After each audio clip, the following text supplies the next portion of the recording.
What's going on, everybody? Jeff here. Welcome back to the channel. Market selling off as unemployment rate comes in lower than expected.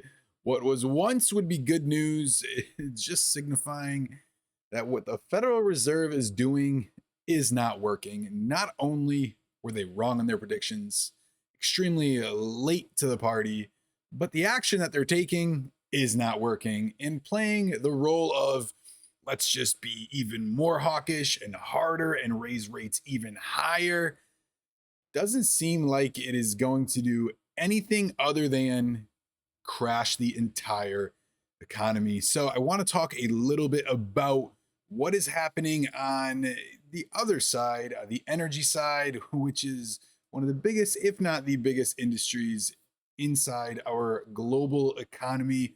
We've got some massive changes. I want to talk a little bit about not only what it is going to do for the market, but what is also going to do for a lot of people that are already struggling as of right now. So I'm going to break everything down, guys. Let's get right into it. First off, this is the crude oil futures. Okay, it's /CL on Thinkorswim.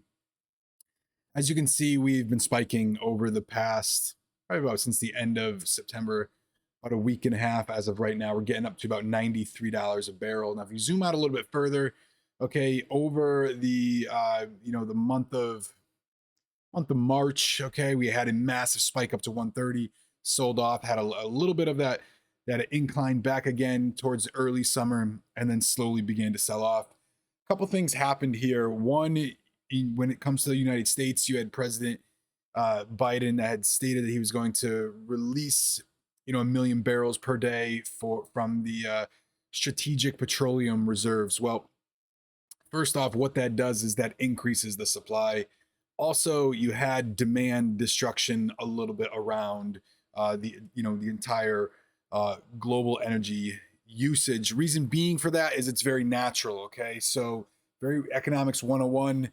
All right, as demand increases, price increases. Eventually, it gets to a point to where price exceeds the natural demand needed, and then demand starts to drop back off. From there, the only thing that you can do is lower the price, or cut supply, all right, in order to kind of offset the demand destruction. So we've seen a little bit of that, and that's why the price has declined.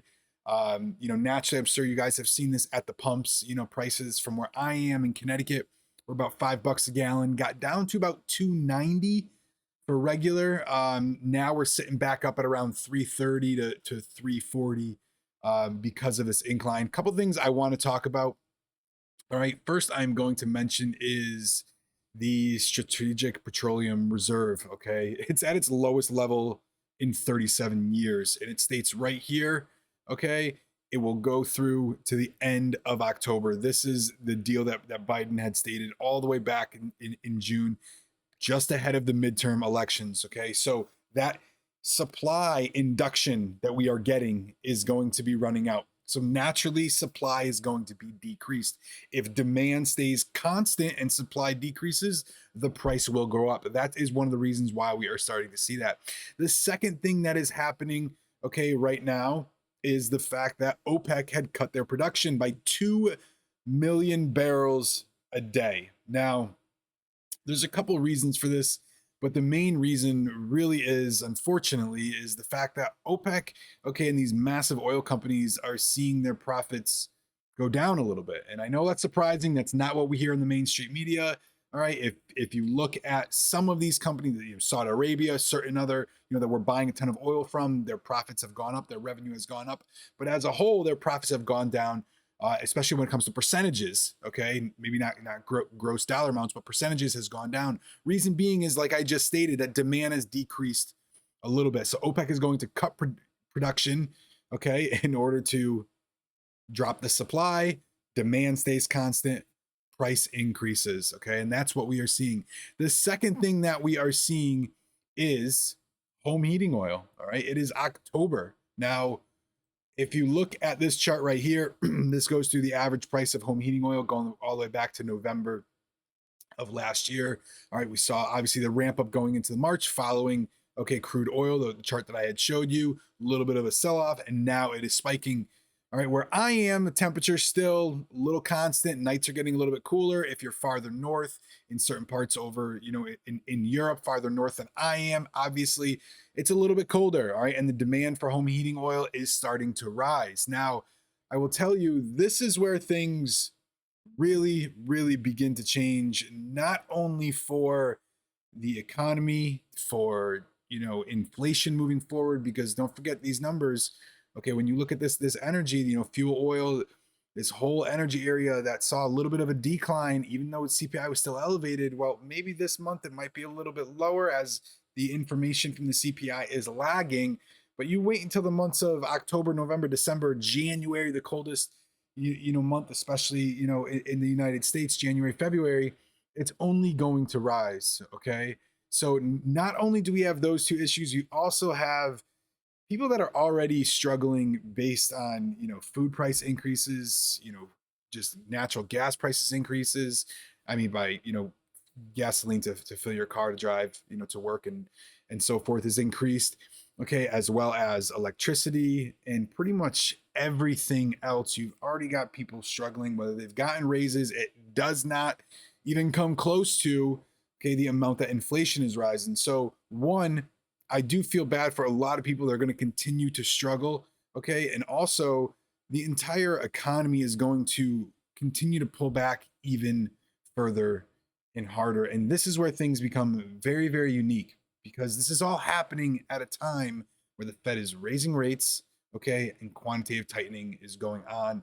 This is a very, very unique recipe, one that is probably going to get much worse than even a lot of other economists have expected. You've always had the doomsday, you've always had the Michael Burry, okay? And if you're new to, following my channel, you're new to the stock market, you're new to some of this, yes, he is predicting for something to be absolutely horrible. He's done that pretty much forever, okay? So out of the dozens and dozens of time he's been wrong, eventually he's going to be right. This is one of the times I do believe he is going to be right.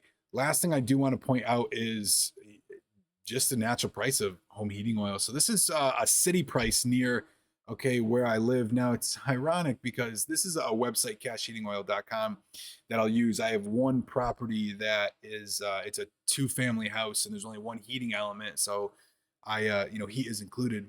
So I filled this up a little while ago. I paid $3.80 a gallon. I think it was about 5 weeks ago. Paid $3.80 a gallon. And I checked earlier this morning because I know this is going to top it off. I looked at it. I could probably fill about 100 gallons as of right now. It's a large tank, a 330 gallon tank. I could probably fill about 100 gallons as of right now. Maybe not sure, but still looking at it. It was $4.95 a gallon this morning. All right, as a best cash price, and now it's sitting at $5.14. Literally the time of probably 7 hours later. So this is going to continue to get worse. Okay, you can go read this article talking about the OPEC production cut. Like I said, the mainstream media is really only signifying a very small piece of this. No, I do not think this is fair at all. A part of this does fall into corporate greed. However, it also does stem from natural energy policy and what has happened over the last few years and the path this administration wants our country to go down. So guys, that's it for this. Like I said, it is going to affect not only this isn't just stock market related.